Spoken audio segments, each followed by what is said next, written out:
ಇದು ಅಕ್ಸಾ ಸಂಘಟನೆ ಏನಿದೆ, all Karnataka state student association, ಅವರ ಮುಖಂಡರ ಕಾಂತ್ ಕುಮಾರ್ ದಿನಾಂಕ 11ಕ್ಕೆ ಇಲ್ಲಿ ಒಂದು ಸ್ಟೂಡೆಂಟ್ಸ್ ಪ್ರತಿಭಟನೆ ಮಾಡಕ್ಕೆ ಸಿಪಿ ಕಚೇರಿನಲ್ಲಿ ಒಂದು ಅರ್ಜಿ ಕೊಟ್ಟಿದ್ರು.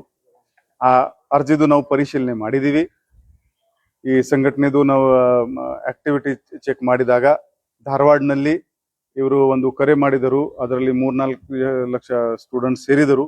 ಆವಾಗ ಸಾಕಷ್ಟು ಪಬ್ಲಿಕ್ಗೆ ತೊಂದರೆ ಉಂಟಾಗಿತ್ತು. ಟ್ರಾಫಿಕ್ ಪ್ರಾಬ್ಲಮ್ ಆಗಲಿ ಮತ್ತು ಪಬ್ಲಿಕ್ ಆರ್ಡರ್ ಆಗಲಿ ಅದಕ್ಕೆ ಧಕ್ಕೆ ಉಂಟಾಗಿತ್ತು. ಆ ವಿಚಾರದಲ್ಲಿ ಅಲ್ಲಿ 2 ಪ್ರಕರಣ ದಾಖಲು ಮಾಡಲಾಗಿದೆ. ಹಾಗೇನೆ ಅವರು ಬಿಜಾಪುರ್ನಲ್ಲಿ ಕೂಡ ಮಾಡಿದ್ದಾರೆ. ಇಲ್ಲಿ ಸೆಷನ್ ನಡೀತಾ ಇದೆ. ಪ್ರತಿದಿನ ಅಲ್ಲಿ ಎಲ್ಲ ಶಾಸಕರು ಇರ್ತಾರೆ, ಶಾಲಾ ಮಕ್ಕಳು ಇರ್ತಾರೆ. ಮತ್ತು ಈಗಾಗಲೇ ಆಲ್ರೆಡಿ ನಾವು ಪ್ರೊಟೆಸ್ಟ್ ಏನೇನು ಜಾಗ ಇದೆ ಅಲ್ಲಿ ಕೊಟ್ಟಿದ್ದೀವಿ. ಮತ್ತು ನಮ್ಗೆ ಏನು ಇಂಟೆಲಿಜೆನ್ಸ್ ಇನ್ಪುಟ್ ಬಂದಿದೆ, ಅದರಿಂದ ಕೂಡ ಇವರ ಕಾರ್ಯಕ್ರಮ ಇವರು ಇಲ್ಲಿ ಪ್ರತಿಭಟನೆ ಮಾಡಿದರೆ ಅದರಿಂದ ಶಾಂತಿ ಸುವ್ಯವಸ್ಥೆಗೆ ಧಕ್ಕೆ ಉಂಟಾಗಬಹುದು ಅಂತ ರಿಪೋರ್ಟ್ ಬಂದಿದೆ.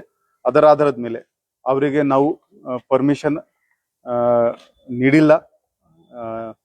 ಅದು ಅವರಿಗೆ ಕಮ್ಯುನಿಕೇಟ್ ಕೂಡ ಮಾಡಿದೀವಿ. ಸೊ ದಿನಾಂಕ 11ರಂದು ಅಕ್ಸಾ ಸಂಘಟನೆಗೆ ಬೆಳಗಾವಿನಲ್ಲಿ ಪ್ರತಿಭಟನೆ ಮಾಡಲಿಕ್ಕೆ ಪರ್ಮಿಷನ್ ಇಲ್ಲ. ಅವರಿಗೆ ಪ್ರಿವೆಂಟಿವ್ ಅರೆಸ್ಟ್ ಮಾಡಬೇಕಾಗ್ತದೆ, ಅವ್ರ ಮೇಲೆ ಕೇಸ್ ತಗೊಳ್ಬೇಕಾಗ್ತದೆ. ಇದು ಸೆಷನ್ ನಡೀತಾ ಇದೆ. ನಾವು ಇಲ್ಲಿ ಶಾಂತಿ ಸುವ್ಯವಸ್ಥೆ ಕಡ್ಡಾಯವಾಗಿ ಕಾಪಾಡಲೇಬೇಕು. ಅದು ಇಲ್ಲ, ಅದು ನಮ್ದು ಇಂಟೆಲಿಜೆನ್ಸ್ ರಿಪೋರ್ಟ್ ಇರುತ್ತೆ. ನಮ್ದು ಎಲ್ಲ we have our own way of working of collecting intelligence and all. ಇವರಿಗೆ ಕೊಟ್ಟಿದ್ರೆ ಇಲ್ಲಿ ಶಾಂತಿ ಸುವ್ಯವಸ್ಥೆಗೆ ಧಕ್ಕೆ ಉಂಟಾಗಬಹುದು. ಎಲ್ಲೂ ಇಲ್ಲ, ಪೂರ್ತಿ ಬೆಳಗಾವಿನಲ್ಲಿ ಅವರಿಗೆ ಎಲ್ಲೂ ಪ್ರತಿಭಟನೆ ಮಾಡಕ್ಕೆ ಅನುಮತಿ ನಿರಾಕರಿಸ್ತಾ ಇದ್ದೀವಿ. ಸರ್, ಈಗ ಏನಿಲ್ಲ, ಕೆಲವೊಂದಿಷ್ಟು ಜನರಿಗೆ ಅವಕಾಶ ಕೊಡಬಹುದಿತ್ತಲ್ಲ ಅನ್ನೋದು. ಅವರು ಏನಾಗುತ್ತೆ, ಒಬ್ರಿಗೆ ಕೊಟ್ರೆ ಸರ್ ಹಕ್ಕ ಕಿತ್ಕೊಂಡಿಲ್ಲ. ಅವ್ರ ನಾವು ಕೆಲವರಿಗೆ ಕೊಟ್ಟಿದ್ದೀವಿ, ಬಾಕಿ ಸರ್ ಅವರು ಬಂದ್ಬಿಟ್ರು ಅಂತ ಹೇಳಿದರೆ ಆಮೇಲೆ ಕಷ್ಟ ಆಗುತ್ತೆ.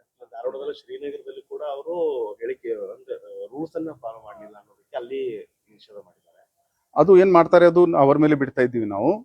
ನನ್ಗೆ ಪೂರ್ತಿ ಬೆಳಗಾವಿದು ಕಾಯ್ದೆ ಸುವ್ಯವಸ್ಥೆ ಕಾಪಾಡೋದು ಜವಾಬ್ದಾರಿ ನಮ್ಮ ಮೇಲೆ ಇದೆ. ನಮ್ಮ ಇಂಟೆಲಿಜೆನ್ಸ್ ಅಸೆಸ್ಮೆಂಟ್ ಮೇಲೆ ನಾವು ಕೆಲಸ ನಾವು ಲಿಮಿಟೆಡ್ ಆಗಿ ಬಂದು ಟೆಂಟ್ ಅಲ್ಲಿ ನಾವು ಆಲ್ರೆಡಿ ಈಗ ಹೇಳಿದೀವಿ ಏನ್ ಹೇಳ್ಬೇಕಾಗುತ್ತೆ.